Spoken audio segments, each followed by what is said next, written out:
చనిపోయిన నానమ్మ, చనిపోయిన అమ్మమ్మ తిరిగి లేవరు. వాళ్ళు బ్రతుకున్నప్పుడు తాగే మందే, బ్రతుకున్నప్పుడు తినే ఆహారమే, బ్రతుకున్నప్పుడు తినే పళ్ళే, కానీ చనిపోయిన తర్వాత దాన్ని ముట్టరు. ఇంకా దాన్ని ముట్టరు. క్రీస్తు యేసులోనికి బాప్తిస్మం పొందిన మనం అందరం కూడా అలాగే జీవించాలండి, అలాగే జీవించాలి. చనిపోవడం అంటే ఏంటో తెలుసా ప్రియులారా? మనకు ఆరోగ్యం ఉంది, మనకి కళ్ళు చూస్తున్నాయి, మనకి బలం ఉంది, మనం పని చేయగలము, మనకి యవ్వనం ఉంది, కానీ ఇదివరకు జీవించినట్టు జీవించకూడదు. ఎందుకంటే దేవుడు ఏర్పాటు చేసుకున్న దేవుడు రాజ్యంలోకి నిన్ను ఆహ్వానిస్తున్నాడు. నేను ఒక నూతన సృష్టిగా చేయబోతున్నాడు. నూతన సృష్టి అంటే నువ్వే, నిన్నే నూతన సృష్టిగా చేయబోతున్నాడు.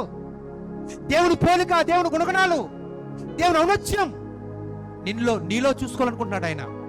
అందుచేత బాప్తిస్మం ద్వారా చచ్చిపోయినటువంటి మనం పాపానికి తావివ్వకూడదు, లోకములో కలిసిపోకూడదు. మనం ప్రత్యేకించబడిన వారు.